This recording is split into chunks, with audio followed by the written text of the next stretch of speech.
Bonjour à toutes et à tous pour un nouvel épisode du Goût du voyage, toujours en Asie, en Thaïlande, avec cette fois-ci un dessert, ce qui est assez rare en Asie du Sud-Est, hein, on ne va pas se mentir, c'est pas leur spécialité, mais un dessert que néanmoins toutes mes filles adorent, le mango sticky rice. Donc allons-y, c'est Nui qui a fait cette recette dans le nord de la Thaïlande, à Chiang Mai. Mais voilà, en tout cas, le mango sticky rice, c'est parti pour les ingrédients.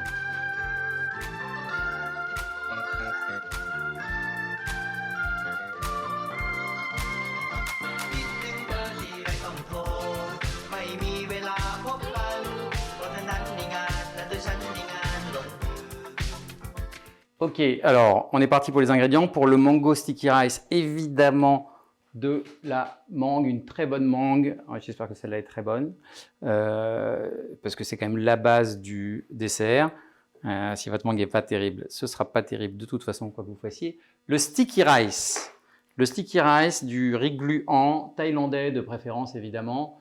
Alors le riz gluant, pour le réussir, il faut le faire tremper la veille dans de l'eau froide. Vous le rincez plusieurs fois et vous le faites tremper la veille. Si, comme moi, évidemment, vous décidez un peu au dernier moment de faire la recette, il faut au moins quelques heures, vous le trempez dans de l'eau chaude. Vous le rincez, vous le trempez dans de l'eau chaude et vous changez au moins une fois l'eau chaude.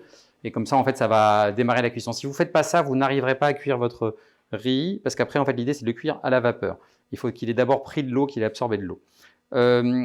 Autre chose importante, le lait de coco. Évidemment, c'est le lait de coco qu'on va mettre dans le lait de coco. Voilà, c'est le lait de coco dans lequel on va imbiber le riz. Ce lait de coco, ensuite, c'est important d'avoir du sucre et d'avoir du sel. Il y a du sel dans le mango sticky rice. Et alors, il y a une partie qui est lait de coco, une partie crème de coco. La crème de coco, ça n'existe pas en fait. Donc, l'idée, c'est de mettre du lait de coco avec un peu de maïzena pour épaissir. Donc, on va faire une sauce coco avec lait de coco maïzena qu'on va épaissir. Et les haricots mongo, qui sont, dont la peau a été enlevée et qu'on va préparer, qu'on va faire frire, qui vont venir donner un petit côté croustillant au mango sticky rice. Donc dans le mango sticky rice officiel, il y a ça. On peut aussi en avoir de couleurs en utilisant certaines fleurs, etc. pour avoir des colorants. Bon là on fait, ou même du colorant directement artificiel, vous pouvez le mettre dans l'eau notamment dans laquelle trempe le riz. Nous, on va faire ça au naturel. Voilà, donc on va commencer tout de suite par la cuisson du riz et on reviendra sur le reste après. Donc on va dans la cuisine pour la cuisson à la vapeur du riz. Allons-y, let's go. Première chose, prendre enlever l'eau évidemment. Donc on prend quelque chose pour cuire à la vapeur.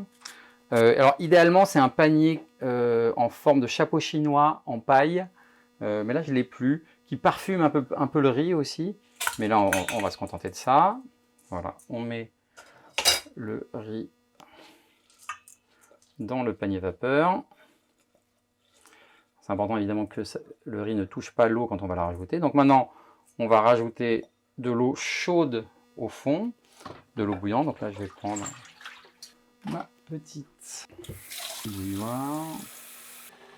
Je ne sais pas si on voit, mais le riz il est un peu grossi, il est un peu translucide. Il y a pas mal de grains qui sont un peu translucides, il y en a qui sont encore un peu blancs, mais voilà, on sent qu'il a bu déjà de l'eau. Ok, donc j'ai mon eau qui est bouillante.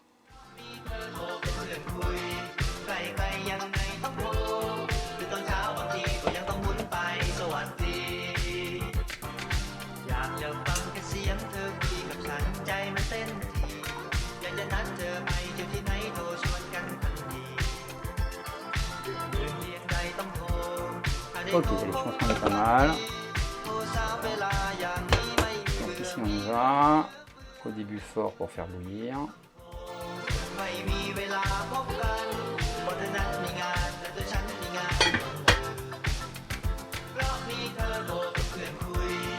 Voilà, on baisse. Un petit peu, hein, ça reste fort, hein, quand même, il faut qu'il y ait de la vapeur. Ça envoie de l'énergie. Et on en a pour un quart d'heure, 20 minutes, donc je vais mettre un quart d'heure. Et on fera un petit point dans un quart d'heure. Bon voilà, ça fait 15 minutes. En vrai, j'ai déjà ouvert, donc je sais que ça va être bon. J'ai ouvert, j'ai un peu touillé. Hop, voilà, on a notre riz. Donc on va, vous voyez, ça c'est sympathique. Il est un peu luisant, il est transparent, il est collant, il est sec. Hop, ça c'est un riz sympathique. Il est super. Si je le faisais pour un repas, peut-être que je le fais à 2 minutes de plus, mais c'est pas sûr. Même pas sûr. Si, peut-être un petit peu. Mais comme on va le plonger dans le lait de coco aussi, ça me va bien qu'ils soient un peu en sous-cuisson. Je le laisse comme ça pour qu'il reste dans une atmosphère un peu humide, pour qu'il ne se sèche pas. C'est bon, j'adore le riz gluant. Et puis on va préparer la suite. Alors, autre chose importante, il faut faire tremper les haricots mungo. Donc là, j'en prends 100 grammes pour l'instant. De toute façon, comme d'habitude, hein, les proportions, vous les regardez à la fin. Hop, on va laisser tremper une demi-heure. Je pense qu'on n'aura pas du tout besoin de tout ça. Donc d'abord, on les fait tremper pour les ramollir. Et après, on les toastera à la poêle pour les rendre croquants. Donc ça, c'est parti, une demi-heure. Alors, petit problème d'enregistrement. Donc j'ai mis mon lait de coco. Je suis un peu plus de l'enregistrement en ce moment. Lait de coco, j'ai mis du sucre dedans, le sucre en poudre. J'ai bien touillé. Donc là, ça chauffe, mais ça chauffe pas fort. Hein. Alors, on n'est pas là pour faire bouillir le lait de coco. On est juste là pour bien dissoudre le sucre. Et là, je rajoute un petit peu de sel. Je vais voir si ça va suffire ou pas.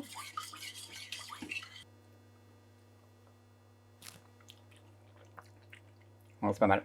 Ah, c'est très bien. Très bien. Je pense qu'on a un bon équilibre. C'est salé, hein. Ah, c'est salé, mais c'est pas mal. C'est pas mal. Pas mal du tout. Donc, le saladier. Ici, on voit le saladier. On voit le saladier. On met le riz gluant dans le saladier. Voilà. Et on verse première partie, la petite moitié. On met pas tout parce qu'on va contrôler la quantité de plus.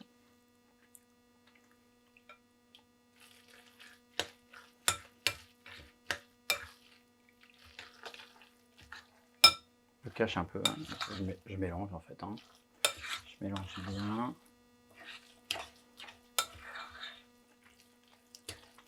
Est-ce que je le sucre un tout petit peu plus ou pas? Là est la question.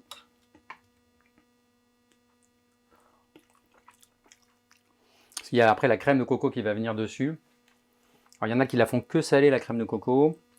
Moi je crois qu'il faut plutôt la faire sucrée parce qu'on a le côté français. Ou sucré et salé pareil. Hein. C'est pas mal comme ça. Hein. Je vais mettre un tout petit peu plus de sucre.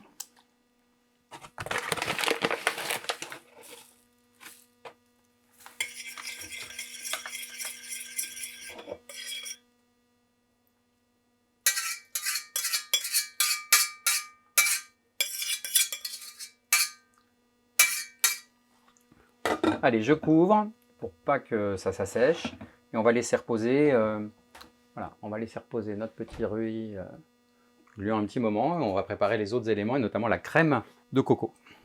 Donc on va commencer par diluer la maïzena. Donc on prend un peu de maïzena, une petite cuillère à soupe de maïzena, hein, pas bien remplie. Hop. Et on va lui mettre de l'eau. Voilà, cuillère à soupe d'eau. On va bien diluer. Voilà. Voilà, pour qu'il n'y ait pas de grumeaux. Hein. Voilà, on a quelque chose de très liquide. Parfait. Donc maintenant, on va rajouter le lait de coco.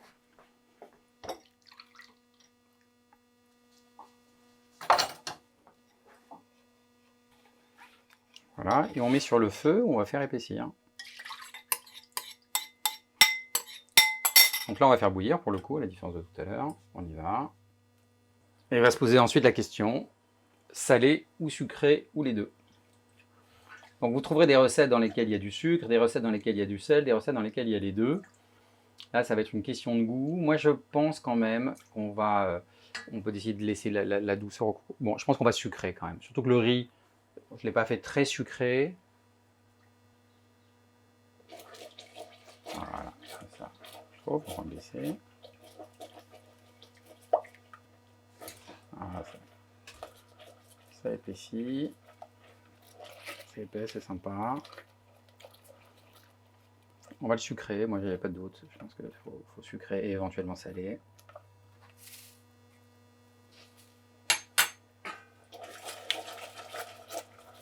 Et on va mettre une toute petite note de sel.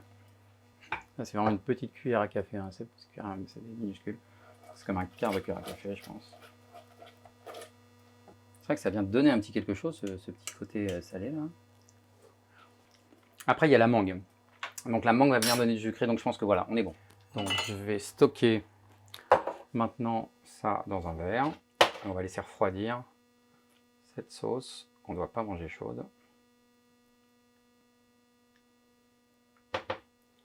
Ok, on va faire avec une poêle anti-adhésive. Donc l'avantage du goût du voyage, c'est que c'est un endroit où on rate les recettes. Donc on doit se rattraper, j'apprends avec vous. Donc on va mettre un tout petit peu d'huile, là c'est un peu trop. Je vais sécher mes grains.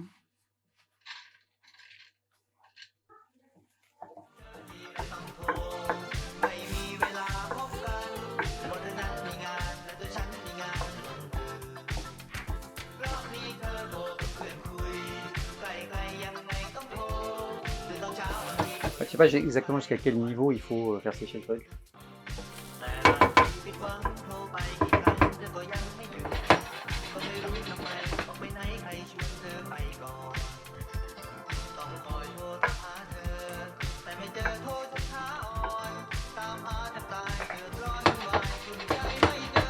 Ils ont bien séché, ils commencent à toaster. On peut arrêter.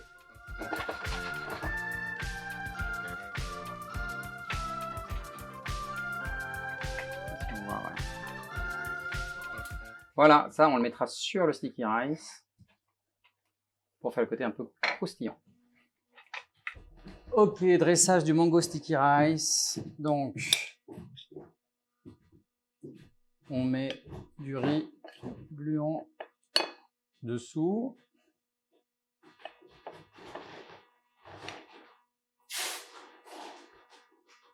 Voilà.